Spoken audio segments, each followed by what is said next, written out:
Hey, it's me, Miriam, again. Thank you guys for all of your encouragement and all of your comments that have totally inspired me and has also pushed me to get back on here and try to answer some of your questions that you all have had.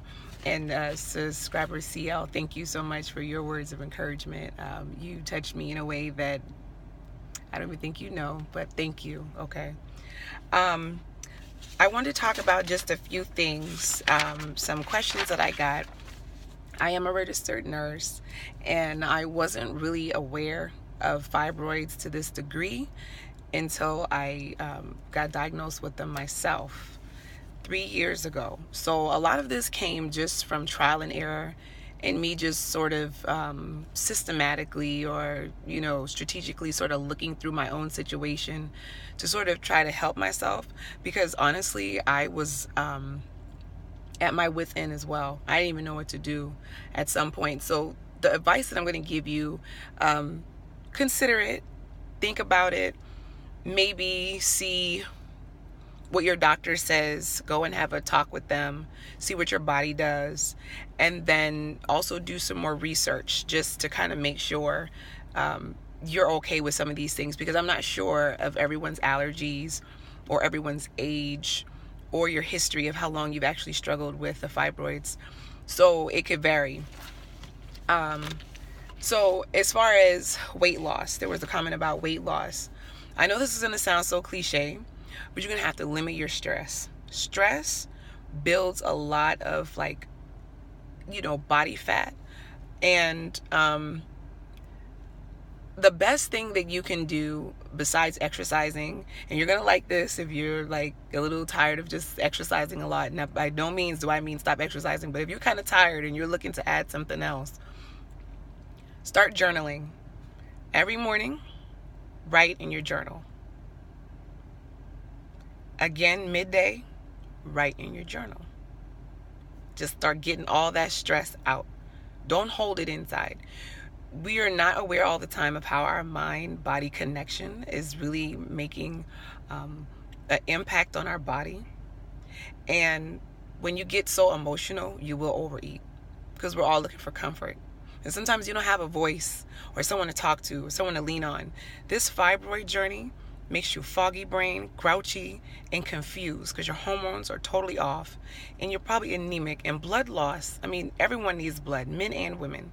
And when you don't have enough blood in your body, everything gets out of whack. So your hormones and your stress is out of control. So don't depend on anybody if you can't.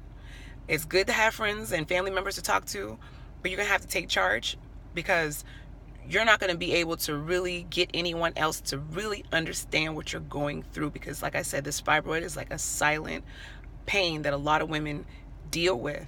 And some women are still working. I was working and doing things and running a business and writing and doing stuff I had to do while struggling with it. So get a journal.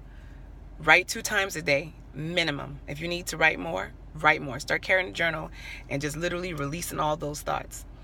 Second, try a green smoothie in the morning for breakfast. Replace your breakfast with a green smoothie. And I mean like kale, spinach, green apples, romaine lettuce, turmeric. Fresh turmeric is best. If you have to use powdered turmeric, it really helps with inflammation in the body. Add some black pepper to it. It's the only way powdered turmeric is going to absorb into your blood, is if you add black pepper to it. This green smoothie is really good. It kind of helps alkaline the body out, and it sort of builds you up with a little natural boosts of iron, and it helps you cut calories right away. And everyone could use that. So try that. Just replace your first meal of the day with a green smoothie. Also eliminate extra sodas and fruit juice. Try to just drink only water. Only water. This is for my fibroid women. Limit dairy, carbs, and sugary foods. It's going to be really hard, because when you are anemic and you're emotional, your body is literally craving that. It's craving the sugars, it's craving the carbs and dairy, but you're going to have to fight past that. It will really help take down some of the inflammation in your body, and the way how sugar sort of like breaks down in your body. It can cause like an excess of like buildup, and you want your digestive system and your body to be functioning as best as it can during your fibroid situation. With that also in mind, limit coffee and liver alcohol. Okay, coffee and liver not liver. I'm getting to the liver. Coffee and alcohol tend to store in your liver, and for us women, excess of the excess estrogen that we have, the liver helps process that. It's everything that deals with your blood. The liver has to cleanse it and keep it clean. Your blood right now is on like small supply. So you already have limited capacity. So you need whatever amount of blood you have in your body to really be as clean and function as best it can, because you're trying to grab all the oxygen that you can get to just keep you going right now. So limit the coffee and the alcohol. A good detox for your liver. This stuff is all natural. I'm not going to tell you any medicines to take unless you consult with your doctor, and I will give you a medication advice, and then for something you talk to your doctor. But for this, you can get the dandelion tea. It is really good to sip on in the evenings. I like the Sleepy Time blend. It has chamomile in it, and it sort of helps you go to sleep, and it sort of eases the pain in your body, because sometimes, you know, the fibroids can just cause pain. Depending, you could get back pain, just pressure like in your hips, and some women could have lots of pain in the front near their bladder and a lot of pressure. So chamomile is just natural. Also lavender, fresh lavender oil. I to this day still carry lavender oil, and it's really effective. Just put a little dab on your wrist. They come in these little vials like this. I don't know if you can see it. That is really good. Just put a little there and just smell it.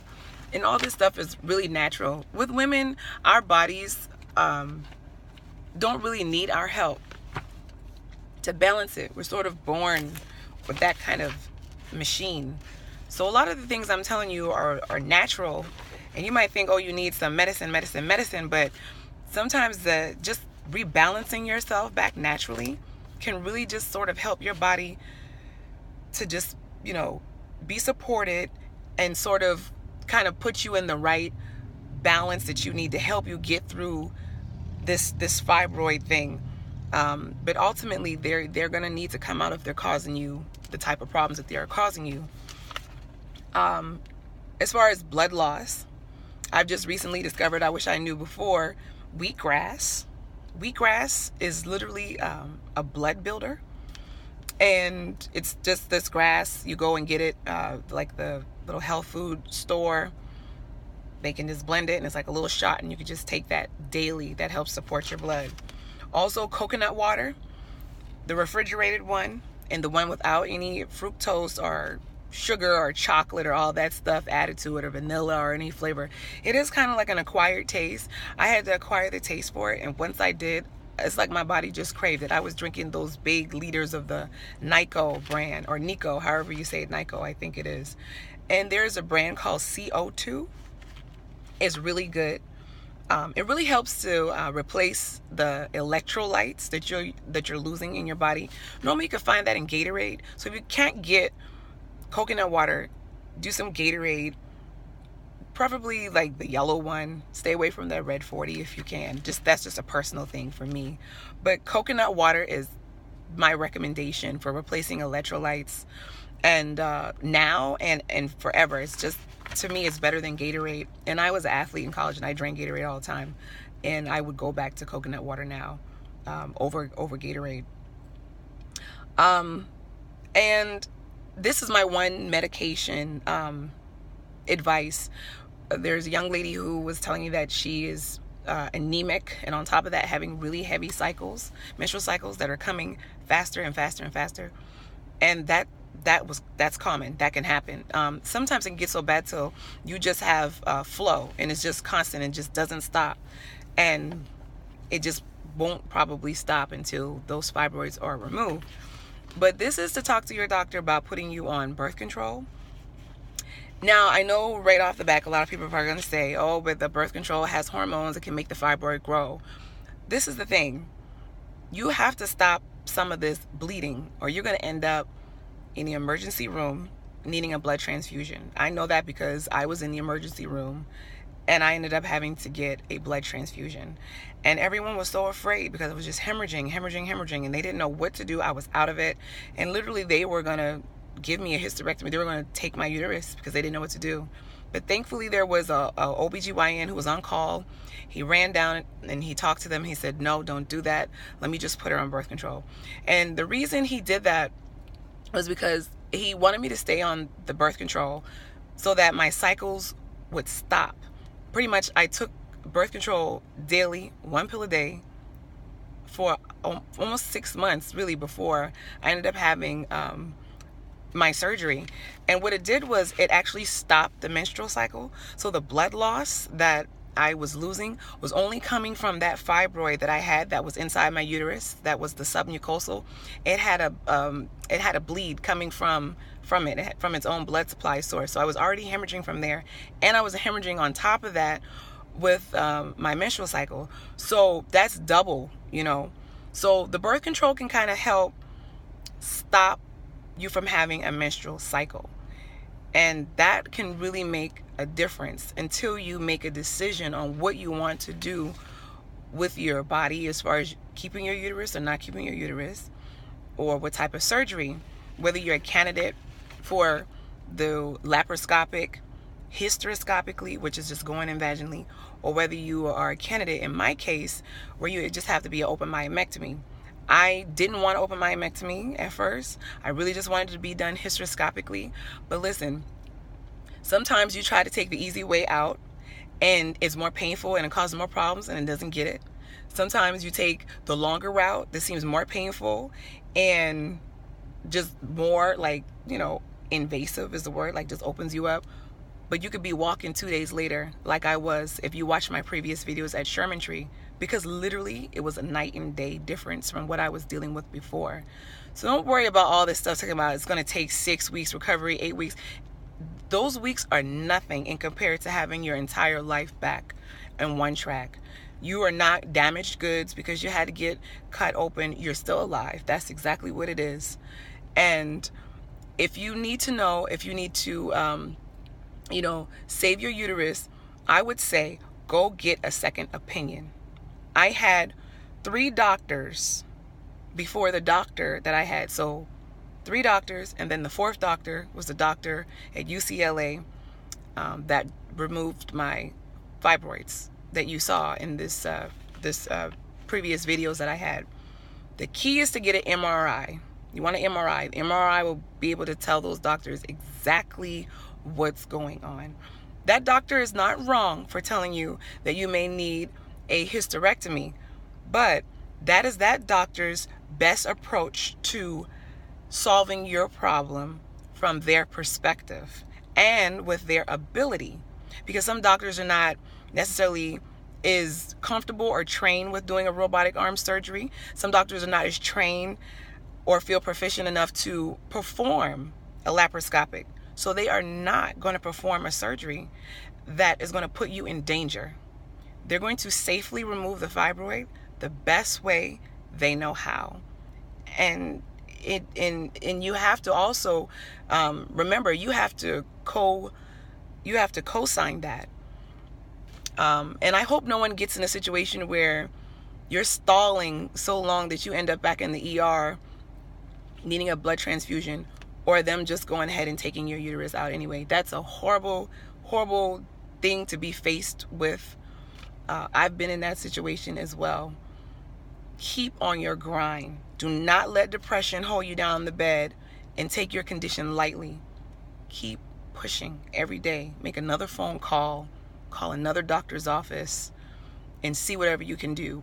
UCLA has a fibroid studies program. There are some hospitals that have fibroid study programs who can take you in, assess you, and see if you could be a candidate. You get discounted services, or they may work with you. Whatever you have to do, every day keep researching and keep looking. If you don't feel comfortable right away with getting the hysterectomy, See if your doctor will be willing to put you on some birth control pills that can stop your cycle until you can better make an informed decision. Just get the bleeding stopped. That's my recommendation on that. Do not try to take your own birth control continuously, or your friends or anyone else's. Make sure you go to your doctor. The pharmacy may not even issue it to you if you're taking, if you're trying to get it more than the 30 days or however your insurance works. Or go to a health clinic and try to be fast. And if they give you several packs, try to do it yourself. Do not try to do it yourself, because there is a risk that you take with birth control pills that causes sometimes like hot flashes and different menopausal symptoms. Can cause your hormones to really be out of whack. In some women, your fibroids can grow. That is the trade-off to stop the bleeding. So if your doctor has given you the prescription, they know that your surgery is coming up. So they know, okay, right now the best thing is to get the bleeding done. When we have this surgery, we're going to knock out whatever has grown. So it's a balancing act, but definitely bring it up to your doctor. It may not be an option either of you have considered. Also, you might have to get to the point where you start eating food that supports your blood, like calf liver. Oysters. I like oysters, actually. And lots of veggie, like iron building veggies, stuff like strawberries and spinach. Now, strawberries have a lot of vitamin C, and the spinach has the iron. You need the iron to help the vitamin. You need the vitamin C to help the iron absorb into your body. If you did not know that. Some women, be careful with lemons. If you find that you're having a lot of stomach contractions after eating lemon, a lot of lemon juice, kind of pull back on that. I don't know what that is, but somehow the lemons can cause your uterus to do some toning, some contracting. And if you're having a lot of pain after you eat like lemons, or, well, you know, I don't know how you do it. I'm from Charleston. We do lemons all kind of way, but lemonade, kind of back off on the lemons. Get your vitamin C, like mangoes or strawberries. And also with iron, take any type of stool softener that you can and drink lots and lots and lots of water. Iron can really make you constipated, and you don't want to be constipated. You want your liver and your blood and everything to be clean. You don't want any toxins building up in your body. And limit salt if you find your body and your skin is swelling a lot. Also, make sure your doctor has checked your thyroids. Make sure he's checked you for hypertension and cholesterol.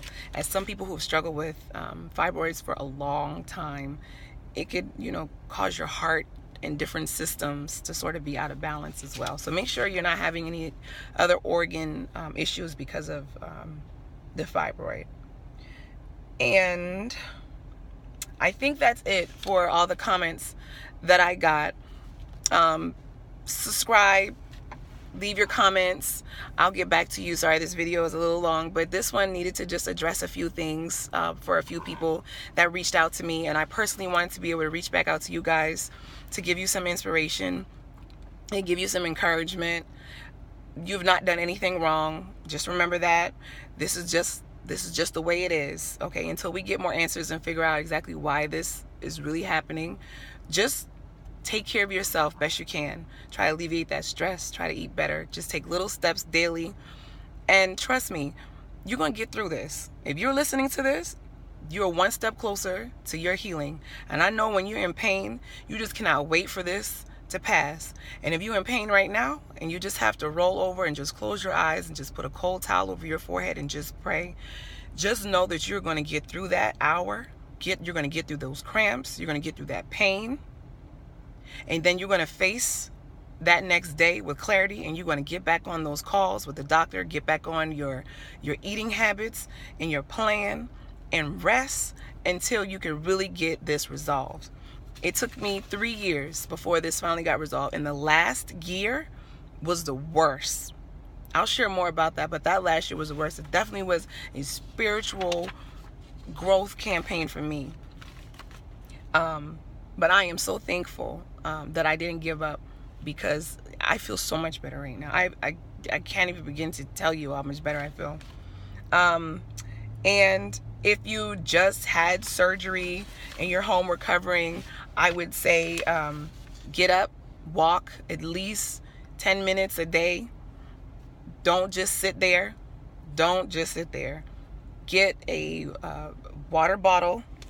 It could be a little bigger than this, but freeze it and then put it on your stomach, because sometimes but put like a towel or a shirt and just put the cold ice or water bottle that's frozen on your stomach, because a lot of that ice, that can help with inflammation naturally. Your doctor will prescribe you some type of antibiotic or Aleve or Tylenol, whichever is best for your bodies, because I don't want to give out any advice on which the best one to take, because a lot of people have allergies, and you need to really talk to your doctor about that. So thank you, ladies, for inspiring me. You are not alone. You have any questions, contact me, leave a comment, subscribe. I am a registered nurse, and I'm just giving you broad advice and strategies. Always consult all of this with your doctor. I'm going to try to give as much natural healing as possible, as to avoid you having to feel like you need like prescriptions and stuff. But also, you should know your allergies. And also, none of this is to replace true going into the hospital medical advice. Fibroids, I know there's lots of videos about people shrinking fibroids, and if you're going to shrink your fibroids naturally, you have to be all natural, and you have to be all committed, and it's going to take time, because you have to detox your body of all this other stuff that you're doing. And the urgency in my voice is not just for women who want to shrink it naturally. It's for women right now who are struggling in pain, women who are anemic or brittle anemics, women who are hemorrhaging right now, women who are having very, very, very heavy cycles. You don't want to put yourself in a situation where you faint and pass out and a decision is just made for you. You want to always be making informed decisions. So go see your doctor. And women who have really small fibroids, or fibroids that are just forming, or trying to prevent them from coming at all, really listen to some of those videos that the young ladies have up about shrinking it naturally, because those women know what they're talking about. I was just in a situation where I couldn't shrink mine. I had to have mine removed. And it sounds like a lot of the comments that you guys are leaving are from people who are in situations where it has gotten to the point where, something has to be done. But let it be done, and don't be afraid.